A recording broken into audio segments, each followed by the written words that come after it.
खबरों के निष्पक्ष विश्लेषण के लिए सब्सक्राइब करें Jantantra TV and press the bell icon. Never miss any update. और हमारे साथ इसी मुद्दों पर बातचीत करने के लिए जुड़ चुके हैं मरकज के प्रवक्ता हैं शाहिद अली जी। बहुत स्वागत है शाहिद जी हमारे साथ जुड़ने के लिए। शाहिद जी, अभी कैसे देख रहे हैं इस पूरे मामले को, क्योंकि दिल्ली पुलिस तो पूरी तरीके से नकार रही है इस ऑडियो क्लिप को। देखिए, इंडियन एक्सप्रेस की खबर है और इंडियन एक्सप्रेस ने बाकायदा दिल्ली पुलिस के हवाले से खबर छापी है और वो खबर ये है कि जो ऑडियो क्लिप है वो डॉक्टर्ड है और इस चीज को हम शुरू से कह रहे हैं कि ऑडियो क्लिप डॉक्टर्ड है। भले दिल्ली पुलिस, जैसा आपने कहा कि अभी नकार रही है, उसके बावजूद भी मैं आपको बता रहा हूँ, रेस्पॉन्सिबिलिटी के साथ कह रहा हूँ कि ऑडियो क्लिप डॉक्टर्ड है जी। आप एक बार नहीं इसकी 20 बार इन्वेस्टिगेशन करवा लीजिए कि डॉक्टर्ड ही आएगी जी। क्योंकि मौलाना साहब ने कभी भी ऐसा नहीं कहा है कि किसी भी तरह से, मौलाना साहब ने कभी भी ऐसा नहीं कहा है कि आप मस्जिदों में आ जाइए, कोरोना वायरस से मत डरिए, लाइक दैट, जिसने ये भ्रम फैलाया। और जब आप उस ऑडियो क्लिप को सुनेंगे तो आपको खुद अंदाजा हो जाएगा कि ऑडियो क्लिप बहुत सारी क्लिप से जोड़ी गई है और ये कभी पुरानी, क्योंकि इसमें कोरोना वायरस का नाम नहीं है। अगर वो क्लिप कोरोना वायरस से मुतालिक होती तो कोरोना वायरस का उसमें नाम होता, आप गौर करिएगा, उसमें कोरोना वायरस का नाम नहीं है। तो वो जो क्लिप है वो क्लिप कब कब की जोड़ी गई है, ये सब चीजें जांच का विषय है। इसलिए हम शुरू से लगातार ये एक बात कह रहे हैं कि जांच हो जाने दीजिए, दूध का दूध पानी का पानी हो जाएगा। लेकिन पूरी एक मानसिकता के तहत, सांप्रदायिक मानसिकता के तहत मीडिया के एक विशेष वर्ग ने ये पूरा एक नैरेटिव कराया जैसे कि मौलाना साहब ने ये बात कही और ये बात ही सच है जी। बल्कि ये तक कहाँ भाग गए, फरार हो गए, सब कुछ हो गया। पुलिस इन्वेस्टिगेशन कर रही है, पुलिस को उनकी जरूरत नहीं है जो इन्वेस्टिगेशन खुद ज्वाइन करें, लेकिन मीडिया वाले कर रहे नहीं था, वो भाग गए, फरार हो गए। और बल्कि बहुत शर्म आती है ये बात कहते हुए कि उनको जिहादी कहा गया, उनको कोरोना बम कहा गया, कोरोना बम का चिराई ने जाने कितनी तरह की बातें कही। आज की खबर आई है कि साहब ये डॉक्टर है। हम दावे के साथ कह रहे हैं, यकीन के साथ कह रहे हैं कि अगर दिल्ली पुलिस इसको भले नकार भी रही हो, मैं ये बात फिर कह रहा हूँ रेस्पॉन्सिबिलिटी के साथ कि आप 10 बार इन्वेस्टिगेशन करा लीजिए, इसकी इन्वेस्टिगेशन का रिजल्ट यही आएगा कि ये क्लिप डॉक्टर है जी। सर, आपने कोई PIL भी दाखिल की है? जी जी। देखिए, दिल्ली में तकरीबन 3,280 तबलीगी जमात के लोग क्वारंटाइन में रखे गए। इसमें से ज्यादातर लोग यानी तकरीबन 1500 लोग 31 मार्च 2020 को जमात के जो मरकज है निजामुद्दीन, यहाँ से उनको ले गए और जो क्वारंटाइन सेंटर्स हैं वहां पर रखे गए, कम्युनिटी क्वारंटाइन सेंटर। क्वारंटाइन का जो रूल है, जो लॉ है, वो ये है, गाइडलाइन फॉर होम क्वारंटाइन जो है, जो ministry of health and family welfare, directorate general of health services ने इशू की है गवर्नमेंट ऑफ इंडिया ने, वो ये कहती है कि क्वारंटाइन घर में करवाएंगे और अगर किसी वजह से घर में नहीं करवाते हैं तो कम्युनिटी सेंटर जो बने हैं, कम्युनिटी क्वारंटाइन सेंटर्स में भेजेंगे। लेकिन क्वारंटाइन से 14 दिन का नहीं होगा और क्वारंटाइन इसलिए होगा कि वो किसी ऐसे आदमी के संपर्क में तो नहीं आया जिसको कोरोना वायरस पॉजिटिव है, तो to ascertain this only quarantine होगा। इसका 14 दिन के अंदर तमाम उसकी रिपोर्ट आ जाती है, 14 दिन के अंदर उसके असर आ जाते हैं कोरोना वायरस के, कोरोना वायरस से संक्रमण जिसको हो जाता है। तो प्लस तबलीगी जमात के जितने भी लोग थे, इन लोगों को ये 14 दिन की जो क्वारंटाइन की जो गाइडलाइन है, इसको दिल्ली की सरकार ने खता बता दिया, एक तरफ उठा के फेंक दिया लगा है और इसको वायलेट किया जबरदस्त तरीके से। इन लोगों को 31 मार्च से लेकर के आज 40 दिन हो गए, अभी तक भी छोड़। हमने 5 तारीख को पिटीशन तैयार किया है और ये इन्फॉर्मेशन जिस भी तरह से लगी केजरीवाल साहब को लगी, उन्होंने आनंद फानंद में एक ट्वीट किया कि साहब हमने तबलीगी जमात के लोगों को छोड़ने का ऑर्डर कर दिया है। ये ट्वीट आया 6 तारीख को शाम को 7:32 पर। कितने अफसोस की बात है कि 7:32 पर आपने ट्वीट किया।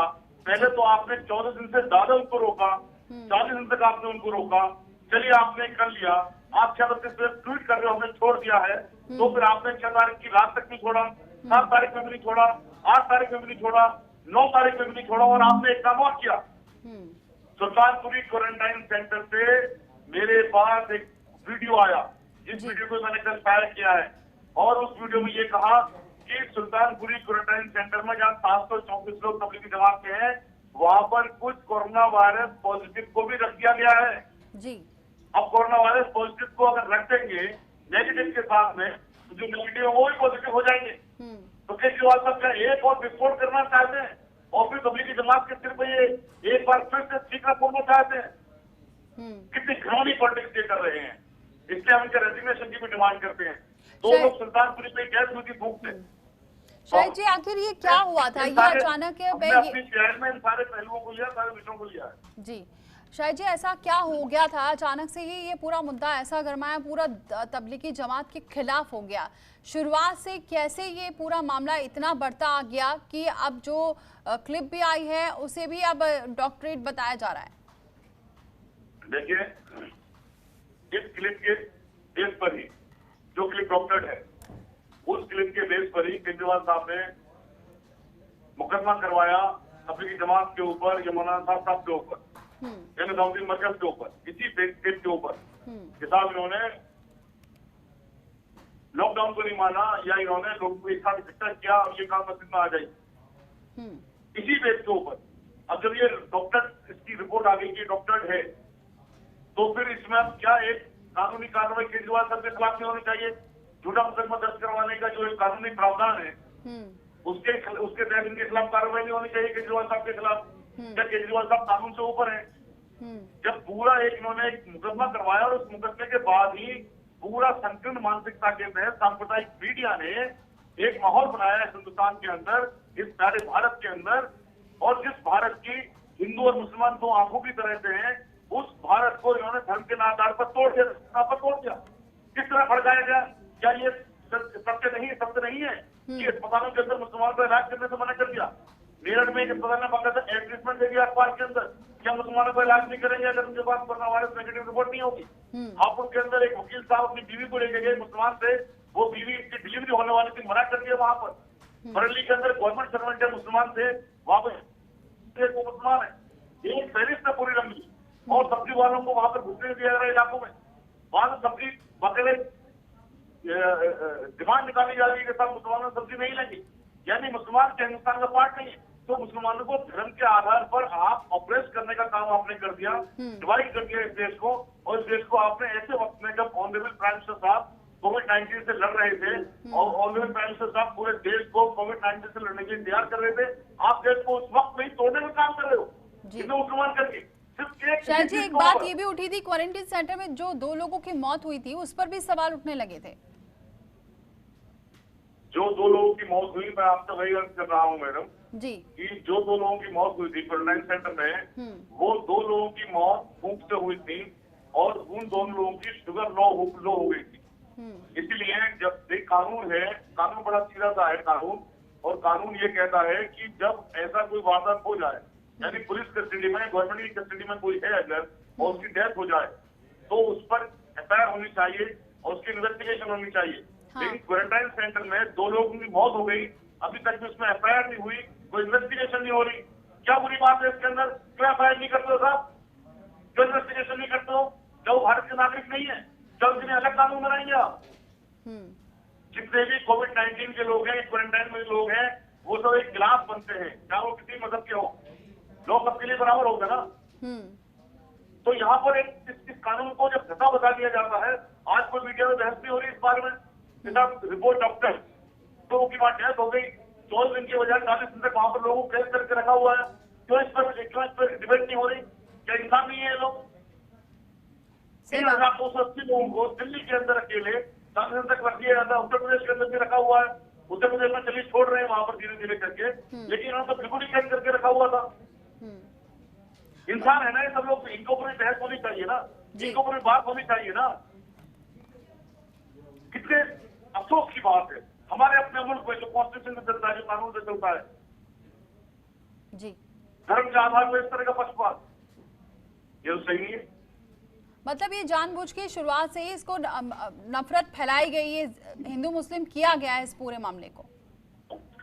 बिल्कुल, मैं रेस्पॉन्सिबिलिटी के साथ कह रहा हूँ ये बात जी, मैं हवा में बात नहीं कर रहा हूँ, रेस्पॉन्सिबिलिटी के साथ मैं कह रहा हूँ। देखिए, 17 मार्च को तेलंगाना में 3 तबलीगी जमात के लोग जो दिल्ली मरकज से गए थे वो पॉजिटिव पाए। अब दिल्ली सरकार का क्या कर्तव्य था? जब दिल्ली मरकज से गए, दिल्ली सरकार को ये बात खबर लग गई, पूरे हिंदुस्तान को खबर लग गई ये बात, तो दिल्ली सरकार का कर्तव्य क्या था उस वक्त में? 17 मार्च को ही मरकज को खाली करते, जितने लोग उनको क्वारंटाइन करते, वहां पर डॉक्टर्स की टीम लेके जाते, ये नहीं किया। जानते हैं केजरीवाल साहब खुद भी जानते हैं, और सरकार है तो सरकार कोई शक्तिहीन तो होती नहीं है कि ये संक्रमण है, ये बीमारी एक इंसान से दूसरे इंसान में जाती है उनके टच में रहने पर। तो यहाँ पर 17 मार्च को पानी नहीं करवाने का क्या मकसद था कि 17 मार्च को अगर वहां पर 2, 4, 5, 10 मरीज थे तो जो उन मरीजों को बाकी लोगों के साथ रख देंगे तो सबके सब लोग संक्रमित हो जाएंगे। 24 तारीख को जब कांग्रेस ने उसके सामने लॉकडाउन की घोषणा की, 25 मार्च को वहां पर एप्लीकेशन लेके पहुंचे कि साहब आप परमिशन दे दीजिए, कर्फ्यू पास दे दीजिए, नहीं दिया, और सारे लोगों को वहां बंधक बना के रखा 31 तारीख तक। 17 मार्च से 31 तारीख तक सोचिए कि अगर 17 मार्च को 3 लोग भी अगर वहां पर कोरोना वायरस पॉजिटिव होंगे तो 31 मार्च तक कितनी विकराल पोजीशन हो गई होगी। और जो ये पोजीशन विकराल की, इसको एग्रावेट किया, और एग्रावेट करने के बाद में आपने ठीक है बोले तबलीगी जमात के ऊपर, अगर आपने बुलेटिन कराई कि तबलीगी जमात से इतने लोग मिले हैं कोरोना वायरस पॉजिटिव, तो आपने पूरे मुसलमानों को कटघरे में ले आकर खड़ा कर दिया। मुसलमान नाम आते आदमी सच्ची निगाह से देखने लगा कि इससे कोरोना वायरस तो नहीं है। इतना ह्यूमिलिएशन हम लोगों ने सहा है, इतना ह्यूमिलिएशन मुसलमानों ने सहा है, धर्म के नाम पर। सिर्फ आर्टिकल 25 कॉन्स्टिट्यूशन तो नहीं कहता इस बात को कि धर्म के नाम पर किसी का ह्यूमिलिएशन होगा। और ये जो मीडिया हाउस जिन्होंने खबरें चलाई, मैं बड़े ताजुब से मैं ये बात में कह रहा हूँ, बहुत रिस्पॉन्सिबिलिटी के साथ मैं कह रहा हूँ, क्या इनके लाइसेंस रद्दी होने का है कि ऐसे वक्त में जब ये पूरे देश को तोड़ने का काम कर रहे हैं? आर्टिकल 19 तो इस बात को नहीं कहता। आर्टिकल 19 तो फ्रीडम देता है ना अपनी बात करने की, लेकिन आपकी फ्रीडम वही तक है जब तक आप दूसरे की फ्रीडम में हस्तक्षेप नहीं कर रहे हैं। आप तो देश को तोड़ रहे हैं, आप तो देश की यूनिटी तोड़ रहे हैं, सॉवरेनिटी को तोड़ रहे हैं हम लोग। शायद जी ये जो क्यों नहीं हो रहे? शायद जी जो मौलाना साहब की बात की जा रही है, उनसे दिल्ली सरकार अभी तक बातचीत करने की बात की जा रही है, लेकिन अभी तक दिल्ली जो पुलिस है वो कोई बातचीत नहीं कर पाई है। इसके पीछे का क्या कारण है, मानते हैं आप? देखिए मैडम, बातचीत नहीं कर पाई है, ये जो चीज है ये थोड़ी सी इसको दुरुस्त कीजिए with due respect. Delhi police की एक इन्वेस्टिगेटिंग एजेंसी है, इन्वेस्टिगेटिंग टीम उन्होंने बनाई, वो इन्वेस्टिगेशन कर रहे हैं। अब ये इन्वेस्टिगेटिंग एजेंसी का प्रेरोगेटिव है, ये उनका विजडम है कि वो किस तरह से इन्वेस्टिगेशन करेंगे जी। ऑनरेबल सुप्रीम कोर्ट कहती है कि हम इन्वेस्टिगेशन के बीच में नहीं आ सकते, हम इन्वेस्टिगेटिंग एजेंसी को डायरेक्ट नहीं कर सकते कैसे इन्वेस्टिगेशन करनी है, ये तो सुप्रीम कोर्ट कह रही है, ऑनरेबल सुप्रीम कोर्ट। तो मीडिया हाउस बताएंगे क्या कि कैसे इन्वेस्टिगेशन होनी है? सुप्रीम कोर्ट में कह रही है हम नहीं बता सकते साहब कैसे होगी इन्वेस्टिगेशन, ये इन्वेस्टिगेटिंग एजेंसी की चॉइस है कैसे करेंगे वो।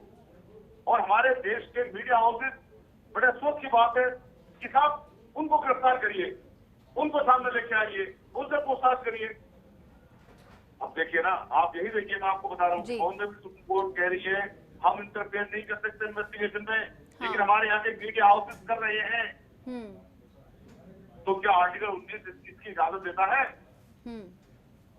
आप तो खुद टेलीविजन चैनल है ना, गाइडलाइंस आपने भी पढ़ी होंगी जो मिनिस्ट्री ने निकाली हुई है गाइडलाइन, कि आपने 25 फरवरी को कौन सी गाइडलाइन निकाली है? कोई भी रिपोर्टिंग ऐसी नहीं कर सकते जो कि इंटीग्रिटी, यूनिटी और सॉवरेनिटी को इंडिया की तोड़े, on the ground of religion, on the ground of community. ये है ना गाइडलाइन भारत सरकार की, फिर भी कर रही है चैनल, तो इनके खिलाफ एक्शन भी होने चाहिए क्या?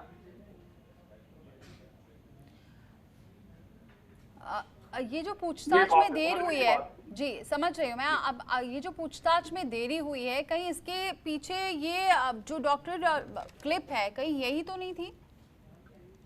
मैडम मैं आपसे फिर अर्ज कर रहा हूँ, पूछताछ में देरी वाली बात नहीं है, ये इन्वेस्टिगेटिंग एजेंसी का विजडम है, उनकी चॉइस है, उनका काम करने का तरीका है कि वो किस तरह से इन्वेस्टिगेशन केस की कर रहे हैं।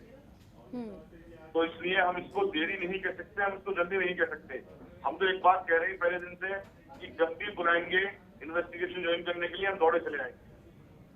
और हमने हर फोरम पे ये बात कही है, आपके फोरम से भी कह रहे हैं, हम हर तरह की इन्वेस्टिगेशन को वेलकम करते हैं। हम हर तरह की इन्वेस्टिगेशन ज्वाइन करने के लिए बिल्कुल कटिबद्ध हैं।